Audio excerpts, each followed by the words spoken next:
LeBron James has passed Michael Jordan to move into fourth position on the NBA's all-time scoring list. Compare the numbers, accolades and achievements of two of the game's greatest players, then cast your vote for who's best. Michael Jordan is six-time NBA champion, six-time NBA Finals MVP, five-time regular season MVP, 14-time All-Star, three-time All-Star Game MVP, 10-time regular season scoring leader, three-time season steals leader, Defensive Player of the Year, 1987-88, Rookie of the Year, 1984-85, 11-time All-NBA Team, 9-time All-Defensive Team. LeBron James, three-time NBA champion, three-time NBA Finals MVP, four-time regular season MVP, 15-time All-Star, three-time All-Star Game MVP, regular season scoring leader, 2007-08, Rookie of the Year,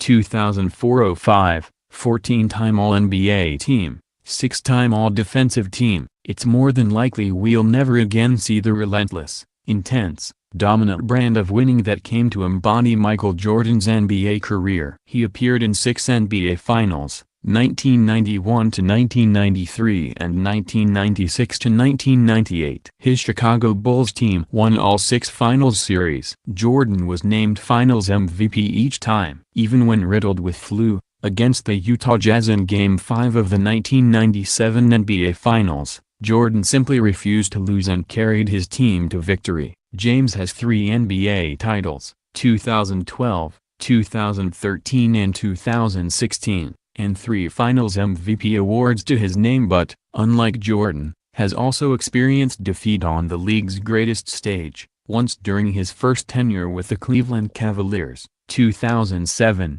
twice with the Miami Heat, 2011, 2014, and 3 times in his second stint with the Cavs, 2015, 2017, 2018. James has appeared in 9 NBA Finals, including each of the last 8. Only a handful of players, including the legendary Bill Russell with 10, from the dominant Boston Celtics team of the 1960s have more. But the league had just 10 teams in those days. Now there are 30. LeBron's consistent ability to reach the NBA's top table, regardless of the outcome, illustrates his greatness. As noted in our tale of the tape, Jordan led the league in scoring 10 times, including the season averaging 37.6 points per game, 1987, a feat unmatched by anyone not named Wilt Chamberlain in NBA history, although James Harden might come close this season.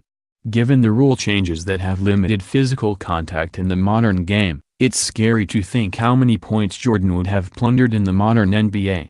James' best scoring season, 30.0 points per game in 2007-08, earned him his sole scoring title, but he has never been simply an out-and-out scorer. A cerebral passer, James instantly calculates the best play in a given situation and makes it, whether that is a crunch-time shot or giving up the ball to an open teammate. He exploits the weaknesses of teams, whereas Jordan measured himself by dominating individual opponents. Even as James passed Jordan's record for all-time postseason points in 2017, he insisted, "I don't want to be labeled a scorer, I'm a playmaker." Both players adapted their offensive games as they got older. Jordan transformed from uber-athletic, uber-aggressive dunker to a deadly scorer from mid-range, particularly with his trademark turnaround jump shot. Jordan would rely on bizarre methods to motivate himself, feeding the media stories about opposition players who styled themselves as Jordan stoppers. He would then read the published articles to fire himself up before games. James leaned heavily on offensive efficiency as his game evolved,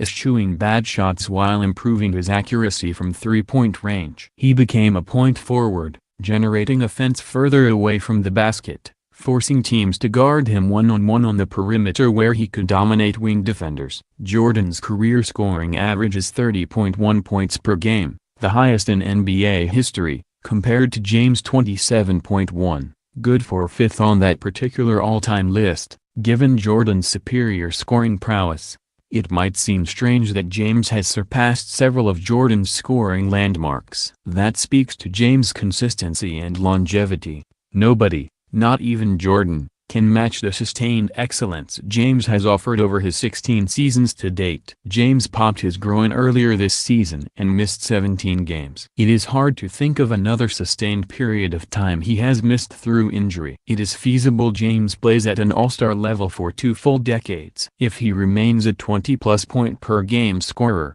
he will pass Kareem Abdul-Jabbar at the top of the all-time scoring list and close his career with an all but unmatchable legacy. Jordan walked away from the NBA twice. The first was in 1993 after completing the Bulls' first championship three-peat. Jordan, citing burnout and mourning the death of his father, tried his hand to baseball for 2 years. In 1998, after leading the Bulls to a second hat-trick of titles, he retired again as his Chicago team broke up with the players and coach Phil Jackson in open conflict with the front office. 3 years later he returned with the Washington Wizards, past his best but still capable of consistently putting up 20 points a night. In total, he played 13 full seasons, 2 truncated seasons, 18 regular season games in 1985-86 due to injury and 17 in 1994-95 when he returned from baseball at the tail end of the NBA season, and missed 4 complete campaigns due to his retirements.